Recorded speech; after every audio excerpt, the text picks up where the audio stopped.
So just to be clear, I've been in Texas on a field campaign, but I actually live in Vernal and work at USU's branch campus there. There we go. Okay. So I'm going to talk about some work we've been doing in the Unitah Basin, specifically looking at how organic compounds in the atmosphere interact with the snowpack.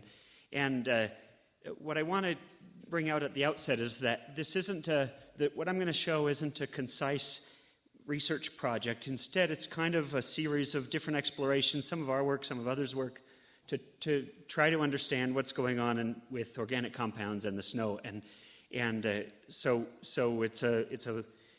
we certainly haven't had, at least to this date, any funding to specifically look at this, and so it's kind of a side project here, or we collected data for another purpose, and let's look at it for this.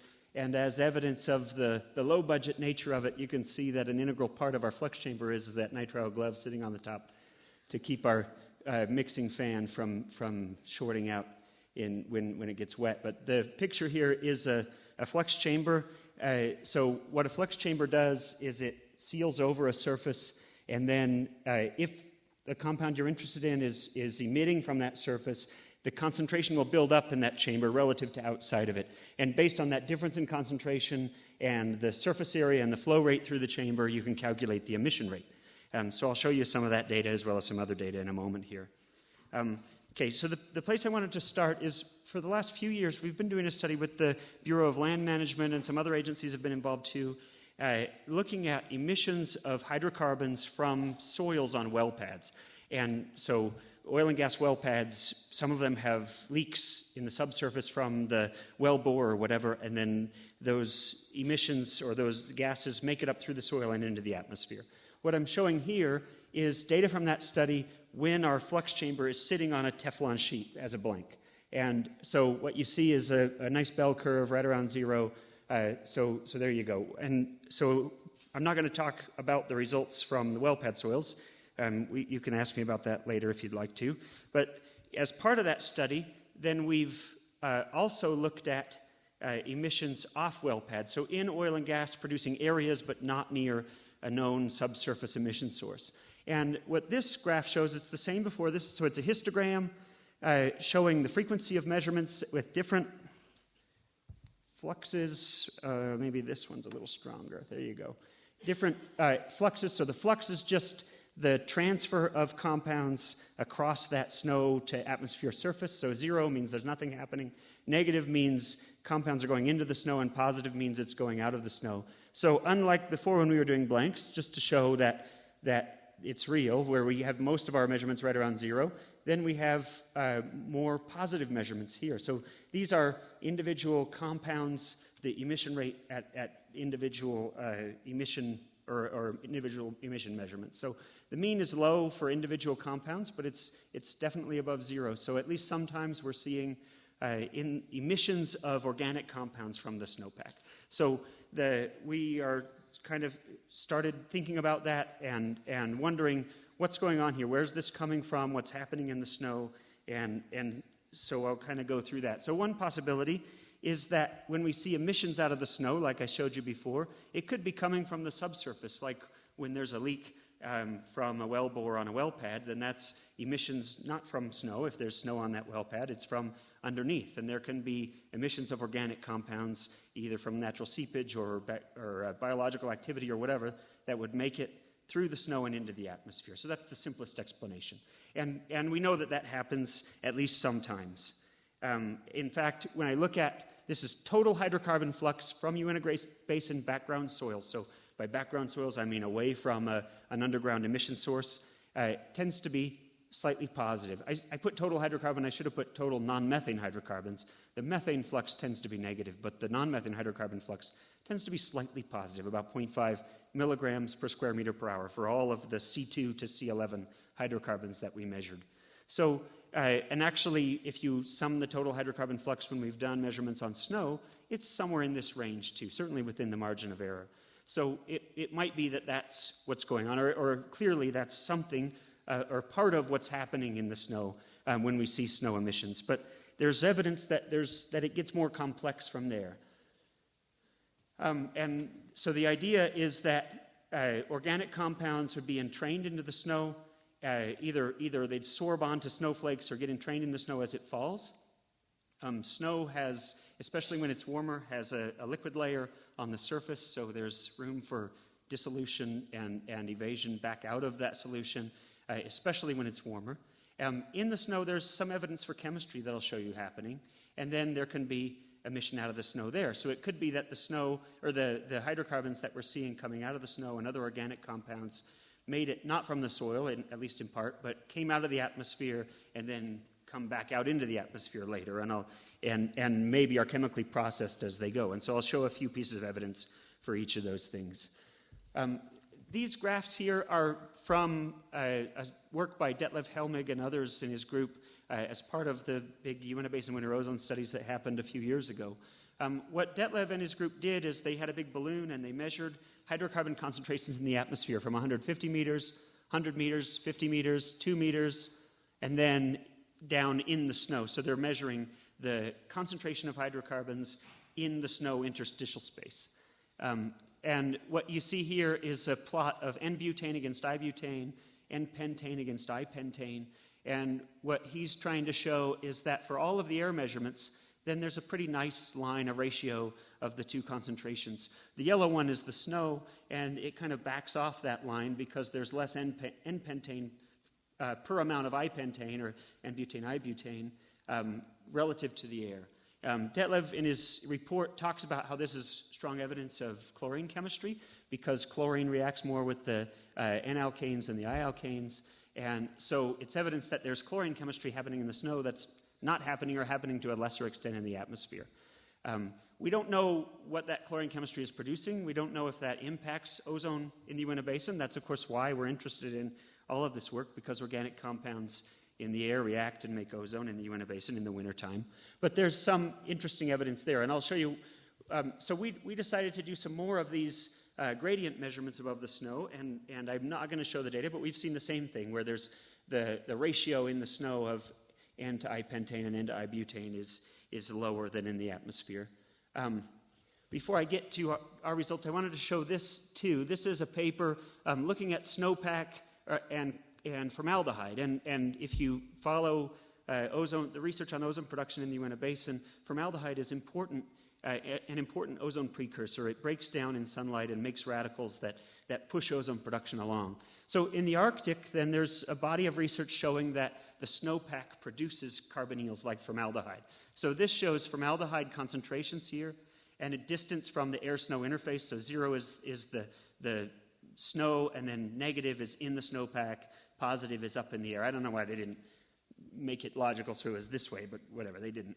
And so there's more carbonyls or formaldehyde in the snowpack than there is in the atmosphere, showing that the snowpack is building up formaldehyde. It's producing it somehow, and then it's escaping or emitting into the atmosphere. And there's some more evidence that I won't show that this is not just formaldehyde that was entrained and then is coming back out, but instead it's formaldehyde that is actually being produced in the snow. So we decided to try that out, and we did measurements of gradient measurements in the snow, in the interstitial space of the snow, and then at different levels in the air of carbonyls as well as non-methane hydrocarbons. And I'm just showing this data here, and I just want to point out the caveat. I'm not sure why formaldehyde is so low. We did some injection tests, and the formaldehyde response with our instrumentation was the same as the other carbonyls, but we showed low formaldehyde for these measurements. But the more important thing to point out here is that we saw much lower formaldehyde and other carbonyls in the snow than we did in the air. So that's the opposite of what has been observed consistently in the Arctic. This was last winter, February 2016, amid a period of rapid snowmelt, because I'm a procrastinator. But that becomes important later. So we decided to go back to the same spot. This is in Wansitz Valley in central Uintah County, an area with lots of oil and gas production. And we did that this year. And we used the flux chamber again instead of gradient measurements. So these are measurements from just a month ago. And here's results. So the bar graph here shows the flux in milligrams per square meter per hour. So positive is emission, negative is deposition. And then I've grouped it by aromatics like benzene and toluene, alkanes and alkenes. And then I have measurements from nighttime, from daytime. And here's one after the snow melted in bare soil. I did better this year, but I still procrastinated. We got to where things were melting and then finally were gone when I was in the middle of my measurements.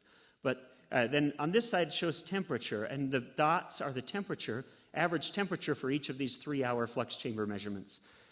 What was interesting to me is that when the temperature was low, then we tended to see emission of hydrocarbons out of the soil. And I'm not showing the carbonyl measurements because this was just a month ago. We're still working those up. It looks like the same trends exist for carbonyls.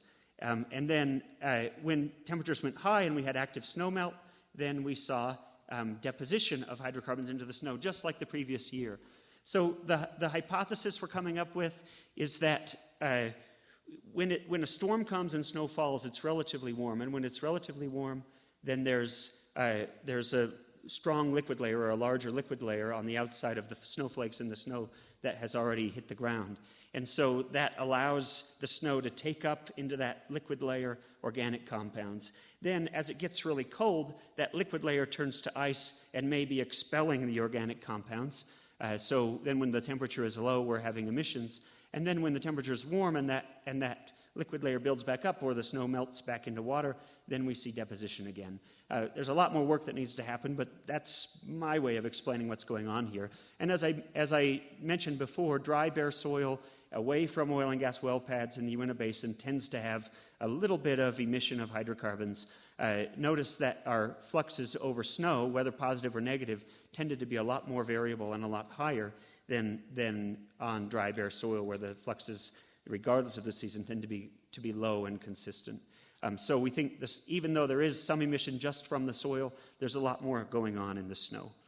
So the idea then is that we have all of these things happening at once. So there's organic compounds in the air. In the Unitah Basin, most of those come from the oil and gas industry. They get entrained into the snow either as it falls or after it falls. You have organic compounds dissolved in the snow. You have it in this air interstitial space. You have chemistry going on. There's good evidence in the basin for chlorine chemistry happening. We don't have good evidence yet for carbonyl or formaldehyde production happening in the snow, but because it happens in the Arctic, we still expect it is happening in the snow in the basin. We just don't know or haven't seen it yet. Use the right method to see it yet, I guess I should say. We know there's some emission happening from the soil on average coming into the snow. Then also there's this dynamic behavior between the atmosphere and the snow, where sometimes the snow is emitting, sometimes it's taking up organic compounds, usually at low levels, but it is happening. And then to drive home that this can be important, so in 2 slides ago I showed you alkane emissions when it was quite cold from the snow of about 0.7 milligrams per square meter per hour. When we're looking at well pad soils, that's a very low emission rate. We've seen some well pad soils that are much higher than that, in the thousands of milligrams per square meter per hour. But when you multiply that by the snow cover over the entire Unitah Basin area, this is a generous Unitah Basin area that includes high elevation areas that might be outside of the inversion, but a less generous or more conservative area might be 20,000 kilometers. It still wouldn't matter. Then if you multiply that out, you get about 653 metric tons per day of organic compounds emitted. And I'm not saying that's how much is coming out of the snow. This is just an exercise in looking at whether this is important or not. So in contrast, all VOC emissions, organic compound emissions from the Unitah Basin oil and gas industry, according to the I guess most liberal estimate we have, is about 300 metric tons per day. So don't take me wrong, I don't mean that the snow is more important than the oil and gas industry. As I mentioned, the organics that are coming in and out of the snow are mostly from the oil and gas industry, but what's happening in the snow is likely to matter in terms of how those organic compounds are processed and how they end up making ozone or making less ozone, depending on what's happening in the snow. So that's our kind of where we are right now. As far as I mentioned, this is not a comprehensive study. This is us ponying things together as we go and trying to understand what's going on. There's a lot more work to do to understand the timing and magnitude of when snow is taking up organics or when it's emitting organics. Is it really because of the snow temperature, or is there something else going on? There's a lot of work to do there. And then also our measurements so far have been at the Horsepool Monitoring Station in Wansitz Valley. That's an area with lots of oil and gas production and has pretty much the highest concentrations of organics in the whole Unitah Basin atmosphere. So it might be what's happening there is kind of exaggerated compared to the Unitah Basin average. We see evidence for chlorine chemistry, but we really don't know what that means in terms of general Unitah Basin air quality. There's more work to do there. We definitely see carbonyls cycling into and out of the snow, but are they just moving in and out? Is the snow just a reservoir, or is it a chemical reactor? And if so, how significant is it? How much carbonyls are produced? As I showed on the previous slide, it doesn't have to be very much to be very important. And then there might be other interesting organic chemistry happening as well. So that's all I had. Thanks a lot. And I wanted to thank the Unitah Impact Mitigation Special Service District, part of Unitah County, provided most of the funding for this work, and the Utah Legislature too, through SB 118, and some other federal agencies, DOE and BLM. So thank you.